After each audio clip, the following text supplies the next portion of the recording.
Hello everyone, today we are gonna be playing Iansan, and with that let's get into the games. Now Iansan is in fact a buffer much like Benny Boy. But like in my previous video I mentioned, I think Iansan is best described as a Mona and Bennett baked together. Now once we get over this dice rolling, I'm gonna get into the specifics of Iansan's kit and the deck we are gonna be playing, at least for the start here. So how does Iansan work? Well, the normal attack is a normal attack, nothing special there. The skill deals 2 electro damage, enters Night Soul, gains Night Soul point, and creates a fast action. And this is what I meant, with the Mona and Bennett baked together. Single target elemental damage, but creates a fast action. So, you can kind of think of it like Mona and Bennett baked together, because the burst gives you the kinetic energy scale buff, which is deal +2 damage for the instance of damage your active character does, much like Bennett burst. Of course, the passive talent that Iansan has means that this buff, it is instance based. You have where does it say? There are 2 usage by standard. And if you have Night Soul points, it's going to consume a Night Soul point instead of a usage. And because Iansan can, with its passive skill, regain Night Soul points, this buff basically never goes away if played correctly. So yeah, that's Iansan. Now let's quickly talk about the deck. It's a simple rush Iansan burst, go to Sayu with Wolf's Gravestone and deal a shit ton of damage. Frost Operative being here, because we have a damage buff. Frost Operative is a good alternative, because when Frost Operative has damage buffs, the passive talent for the Bond of Life activates in much greater effect. And yeah, that's about the deck. We can get into the game plan in the next match, because this match is not the best representation of how you precisely want to play this deck, or what is the optimal rotation, all that fancy stuff. But you can see here we are going to be using Edict of Absolution, since we are going to be sitting on Sayu doing damage, so we don't want to get disrupted by overloads or freezes or anything like that. It also helps a little in those cases where the opponent is trying to deny you from doing an Iansan burst.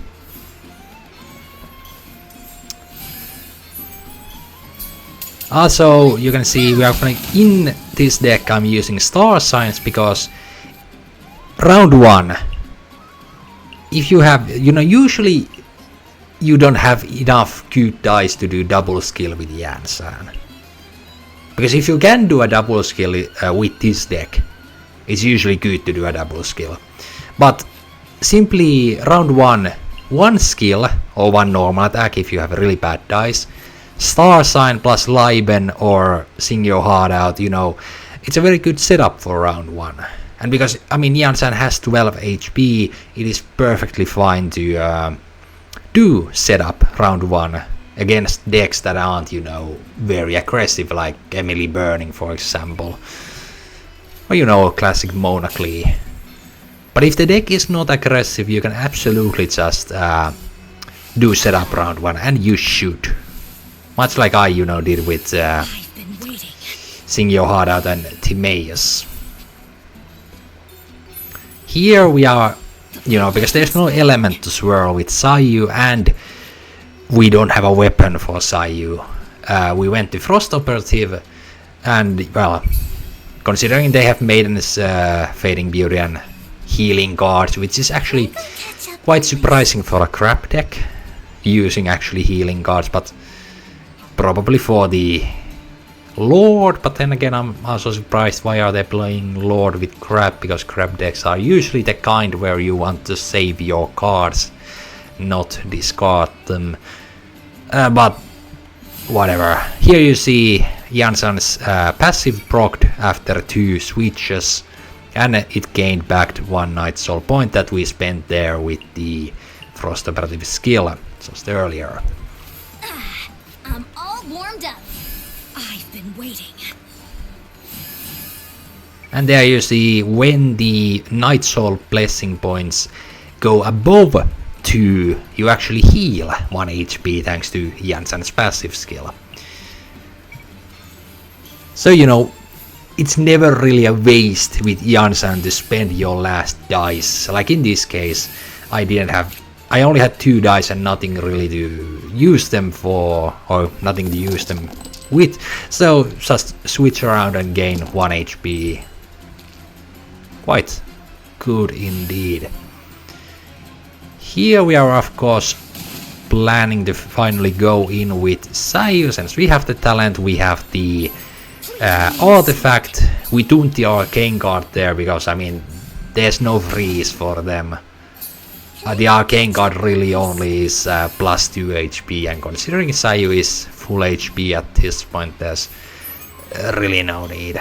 Also this move by my opponent, giving us the double superconduct, not that great, my friend, not that great. Show no mercy.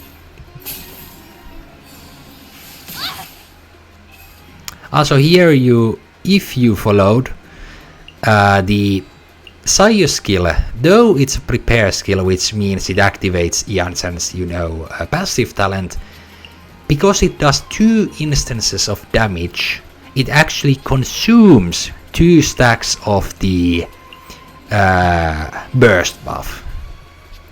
But because there is the prepare skill, you immediately regain 1 Night Soul point. Now of course here, because we had first done 1 skill with Frost Operative, that spent 1 Night Soul point, then we switched, we did a Sayu skill which spent 1 point, then the prepare skill regained 1 Night Soul point for Iansan, and then we spent that Night Soul point doing the second part of Sayu's skill. And now you see we only have 2 stacks of the burst left.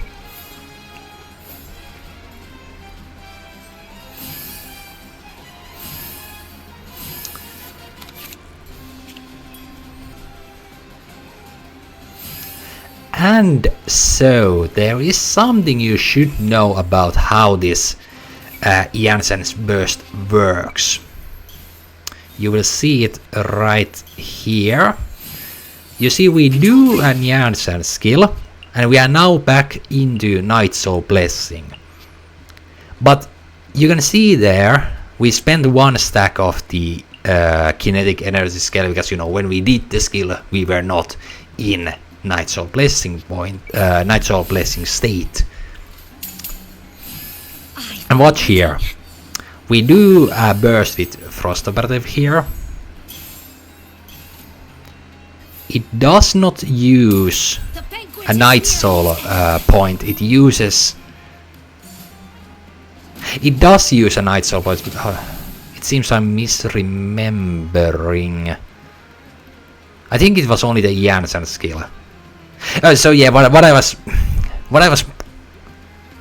misremembering here is when you re-enter Night Soul's Blessing with Iansan, as you saw there, the first skill does consume a stack of the burst, and when these stacks have been spent, you lose the burst buff.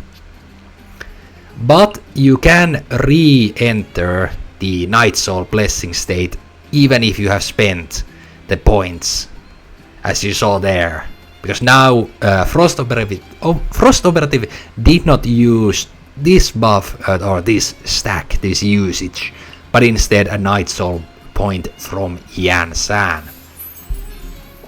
So as long as Iansan is alive and you have not spent kinetic energy scale usage stacks, you can absolutely just go to Iansan, do a skill and get the Night Soul blessing back for more value from the burst buff. But yeah, let's just speed through the rest of the game. This is actually, this match was the very first one I played with this deck, so for me this was like the experimental match, which was kind of like, hold on, why do I have to go against almost a meta deck? I mean, if it wasn't the dragon, if it was Candice there, it would be very much a meta deck for our opponent, though I suppose that deck does not use Maidens, Fading Beauty nor Healing Cards. And yes, I have two Wolf's Gravestones in this deck, but they are of course in the very bottom of my deck whenever I'm facing Grab, because why wouldn't they be? But luckily, I mean, now you can see the Iansan's burst buff has been completely run out, but it doesn't really matter at this stage. We can just get a couple more dice and kill Grab here. And while the rest of the game is just Sitlali trying to live, when I personally finally, I believe I do draw Wolf's Gravestone here. There it is. I mean, this is just my luck. I'm facing against Grab. Both of my Wolf's Gravestones are at the bottom of my deck. Happens every time. But yeah, you can probably guess. We're just gonna equip the weapon and that's gonna be the game. But in the next one, let's talk about the game plan. Take me! Earth below. So what is the game plan with this deck? Well, like I mentioned before, you of course first want to burst Iansan to get the buffs going. But after that, considering how Iansan's passive skill works, and considering ideally you do at least one skill in preparation for the burst. So ideally you have that fast swap from Iansan's skill. Which means after you have done a burst with Iansan, the fast swap goes to Sayu, you do a Sayu skill.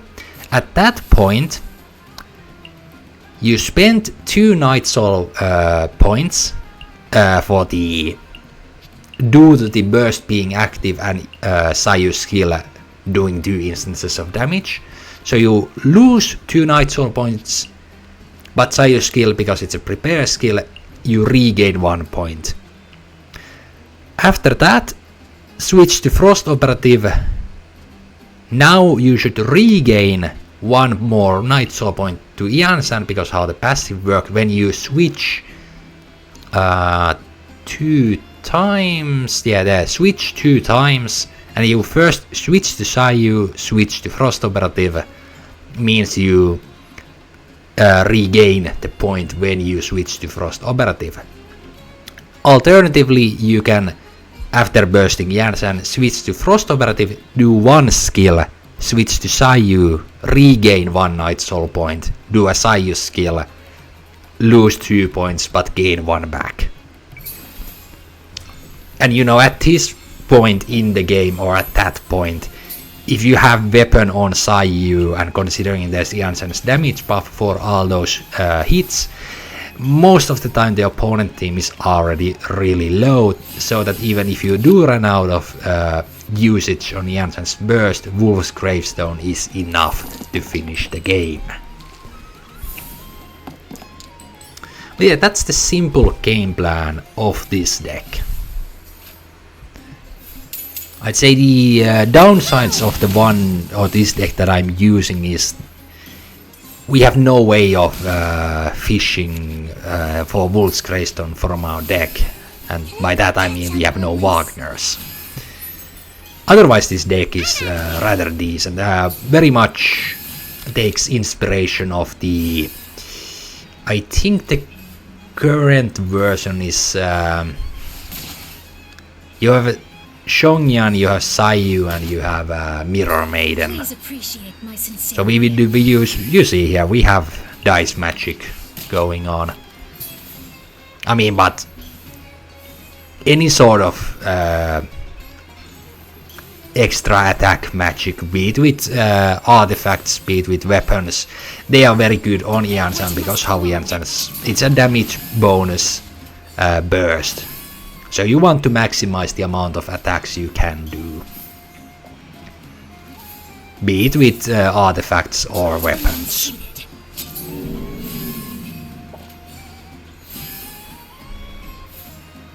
And here you see, you know, when you have Frost Operative, with we have one copy of the talent card, so it is completely fine in certain matchups to go to Frost Operative and just spend the buffs on it, instead of going to Sayu for the optimal rotation. And optimal only by counting like how long you can make Iansan's buff last. Of course, I mean, you can see how this game ends. Before we end the game, I quickly want to mention one thing. You can make Iansan's burst last forever with Candice and Beidou. And actually with Yunchin, I believe was the name. But characters that have a prepare skill that does one instance of damage, such as Candice, such as Beidou. Because with those characters, you spend one Night Soul point and immediately regain one because there's a prepare skill. Or to be more precise, the first time you do the prepare skill, because the prepare happens before the instance of damage, meaning you spend one Night Soul point, but after that, when you redo the skill, you immediately regain the Night Soul point when you do a prepare skill. So with Candice, with Beidou, you can have the burst last forever. Of course, those decks damage-wise do not quite compare to the likes of using Sayu with Iansan. Another good character actually to use with Iansan is Kazuha, because as you might know, Kazuha's skill does an automatic switch, meaning that it goes very well with the passive skills switch 2 times. So Kazuha is also a perfectly fine. I just think Sayu is better because you can equip Wolf's Gravestone. But with that, let's get into the next game. Now in this game we see sometimes bursting Iansan is gonna be very difficult. As you can see here, our opponent is using a very aggressive weapon. Actually, that's a weapon deck, that version. Let's get started. So all they are going to do is attack after attack, and there's a real big chance that even if we are able to burst Iansan, we are not gonna be able to keep Iansan alive. Controlled breathing. Luckily here we of course have star signs, and that means we can do some setup this round. And as you can see, our opponent very much just going in. I of course, because I know the only way I can beat that deck is by doing setup. I mean, Star Signs is the clutch here in this match, because that means I can get at least the 2 stacks that come with the 2 kinetic energy scale stacks, even though Iansan dies and we cannot use Night Soul points instead of the usage of those stacks.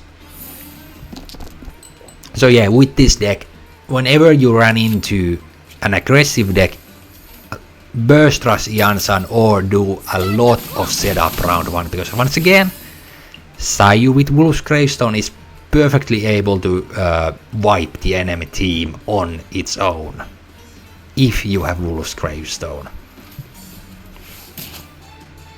Here I'm a little surprised they didn't do a burst. I'm guessing they have actually good cards in their hand.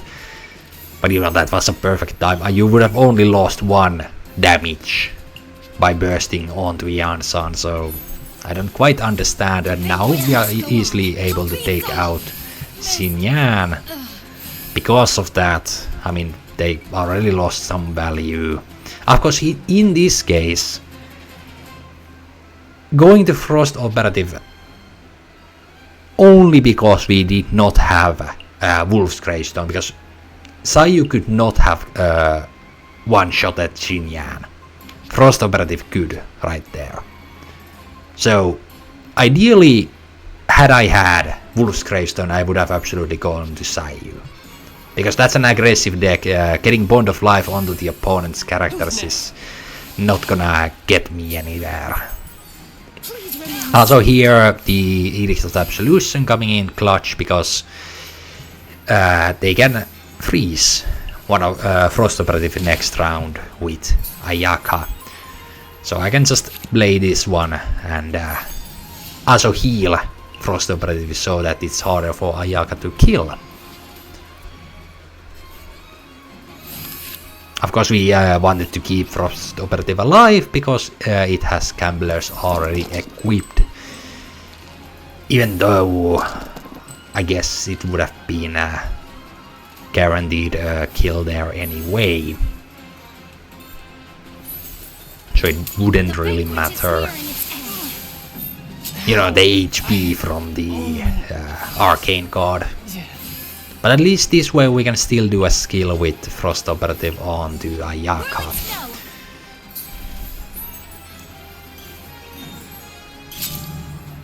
Providence or Fury doesn't really matter at this point. We go for Fury because now Sayu's skill leaves Ayaka with 1 HP, and that's gonna be enough for our opponent to give up. Let's get into the next game. Now you might notice we are using a little different version of the deck. This is actually quite different. I replaced Frost Operative with Candace due to the previously mentioned just reusing Candace's skill makes Iansan's burst last forever, or the burst buff last forever. Which is why I decided, okay, I'm going to replace Frost Operative with Candace. It could very well be Peido as well, because then you have access to Electro Resonance, and Peido can also equip Wolf's Gravestone, but I also did some other changes. You can see we are now using Ancient Courtyard as the Arcane card, and we are running Moon Piercers here. Of course, Moon Piercers, Iansan being a spear character, or a spear wielding character, means that she too can equip the weapon, giving us more damage, because after playing with that first version of the deck, I realized that you can absolutely just, if necessary, stay after bursting Iansan, you can just stay on Iansan and redo the skill again and again. Because doing the skill with Iansan gives you 1 Night Soul point. And when you have a weapon equipped with Iansan, you have the burst buff, you do 5 damage. When you have, well, Moon Piercer for example, and the burst active, and that's damage comparable to Shenhe with weapon, skill buff and burst buff. So it's absolutely, in my opinion, perhaps a better version, because now we have more access to weapons. We are less reliant on Sayu getting Wolf's Gravestone. We have Candace for the sake of making the burst last forever, so that it doesn't even matter if we don't get weapons. We can just do a candy skill over and over again, and each time it's going to do 5 damage. So I dare say this version is actually better compared to the last one, even though we don't have the Bond of Life now, because we are still able to do, you know, piercing damage with electro charge, so there's still the same AoE, great AoE damage potential here. That is also one of the reasons why I picked Candice over Paydo here, so that we indeed have access to electro charged and not only swirl reactions. Our opponent here using the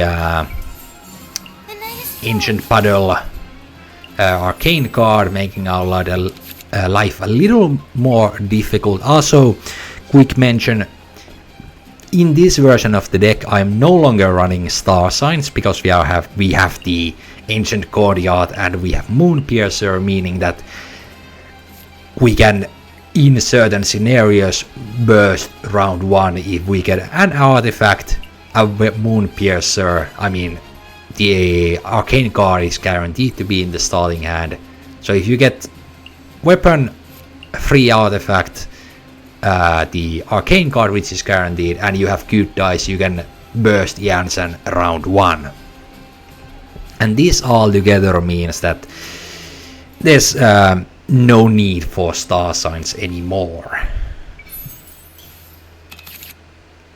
Also, we are now using the Revelrus, the new card, which is a strategize with extra steps, because this works in a very odd way, or hard to understand way.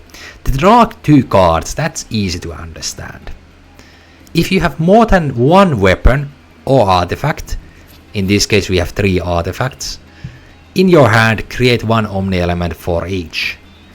As far as I have understood how this card works, if you have 2 artifacts or more, if you have let's go this step by step. You have 2 weapons or more in your hand, play this card, you get 1 Omni element back. You have 2 or more artifacts, you get 1 Omni element back. As far as I've understood, this card does not create, it can make itself a free card by giving 1 dice back from having weapons and 1 dice back from having artifacts. But it also works in a funny way that when you play this card, if you draw, for example, if I draw 2 weapons here, if I played this card and draw 2 weapons, those weapons I draw from the deck would actually count towards this card. Meaning that even though now I have 0 weapons, if I play this card and draw 2 weapons, I would get the Omni element back from having 2 weapons. And that is the one thing you should keep in mind. So with this card, if you have 2 weapons in your hand or 2 artifacts or both, it's a good time to play it. Because it's a strategize most of the time. You have to think this card as strategize. You can see here, I got a weapon, I got two weapons, 2 dice back because I already had 2 or more artifacts, and I draw 2 weapons, so now I'm back to 4 dice.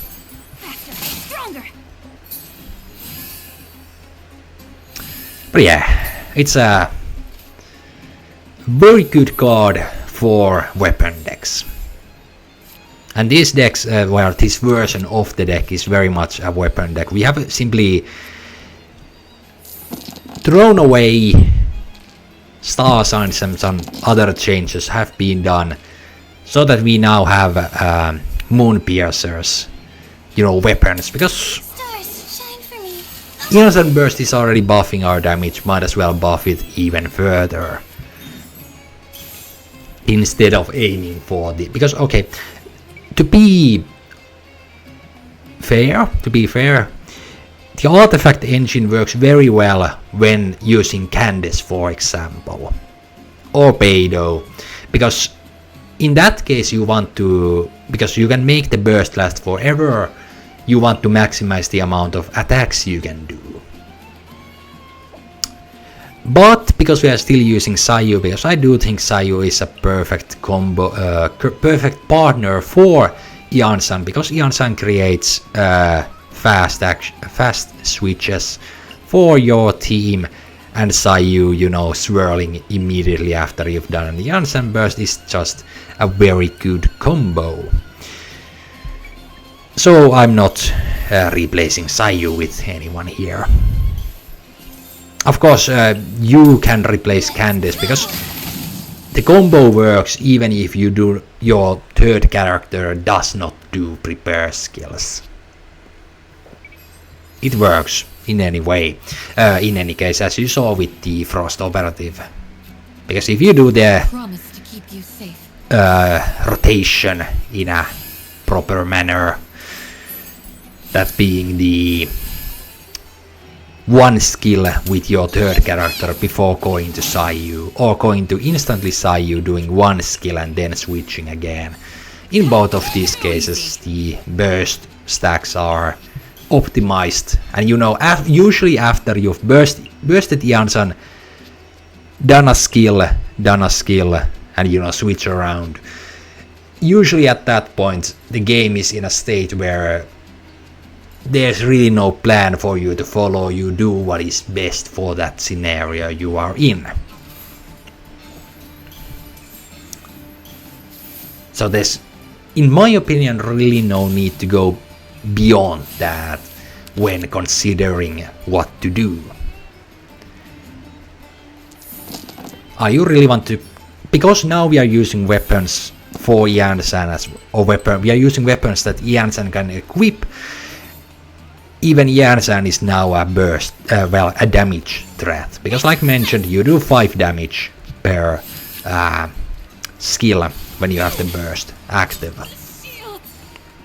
Here we of course go to Sayu, because the damage when you have the Bob and Wolf's Gravestone is just too great not to use. And we got Providence there, of course that means we cannot use the talent card quite yet, but that should be of no trouble, because if they now go to Layla is going to die, and if they go to Ganyu, well, Layla is still going to die.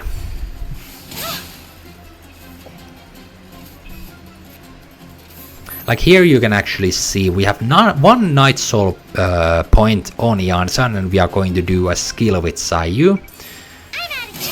The points go to 0, but the prepare skill means we immediately regain 1. And once our opponent has done their action, the follow-up hit from Sayu's skill happens, which spends the last Night Soul point, and the Night Soul blessing state would have run out there, but I still have one last game for today, so let's continue there. So for the last game we have quite the stall deck coming up against us. Of course, because we are using quite a lot of extra damage, this matchup is heavily in our favor. And I do wonder if this was the match. I don't quite remember, because I played quite a few times with the deck. I don't quite remember which match was which. Here of course doing a normal attack first, so that if they do a Kokomi skill we get the reaction damage, but they decide to switch to Sitlali, you know, to freeze Iansan of course. I actually decide to stay on Iansan and simply take the freeze. Why does this work for me? Because of Candice. We already have full energy on Iansan. If Iansan now gets frozen, I can just go to Candice or even Sayu, because both of these skills take 2 turns to finish. And usually by that point, our opponent is, you know, running out of dice. So we can just simply bide our time next round, because of course now Iansan is frozen, there's nothing we can do. But next round we can just do a skill with Sayu, do a skill with Candice, spend our time waiting that our opponent runs out of dice, then switch to Iansan and do the burst.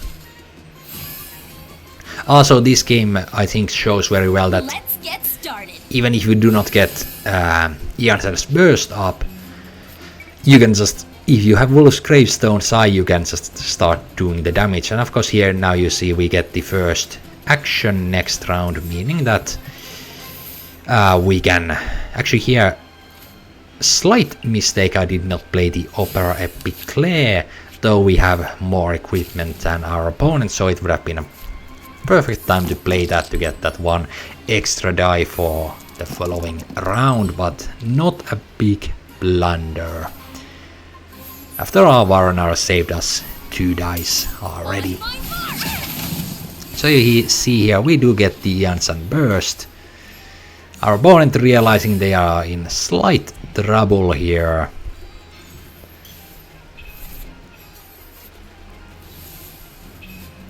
Going into Siege Win, which is, this was kind of, like, I understand I have 3 cards.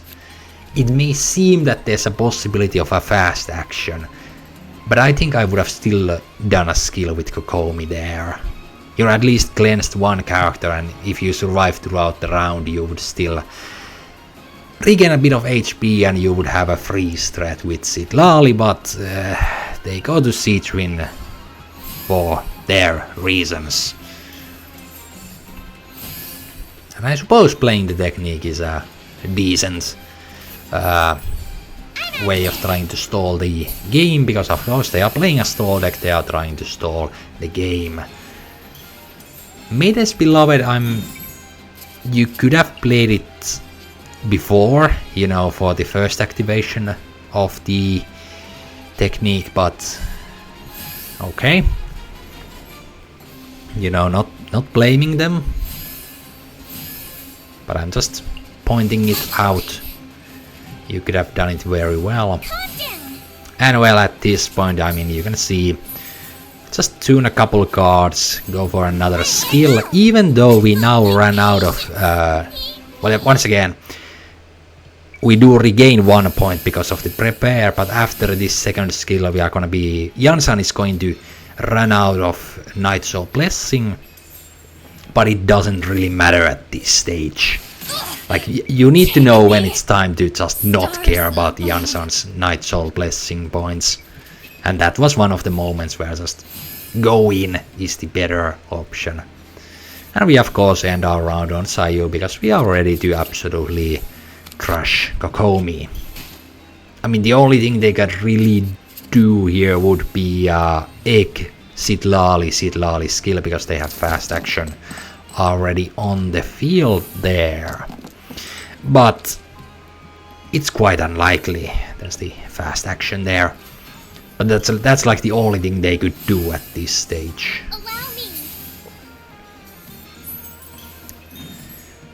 We got Providence there, so of course we decide to pick it and go for a Sayus skill. Because now, even if they get back up to over 6 HP, there's still Iansan's kinetic energy scale on the field, and now they have run out of dice. We still do quite a lot of damage. And well, that makes our opponent give up. And that's gonna be all for today. I'll see you next time.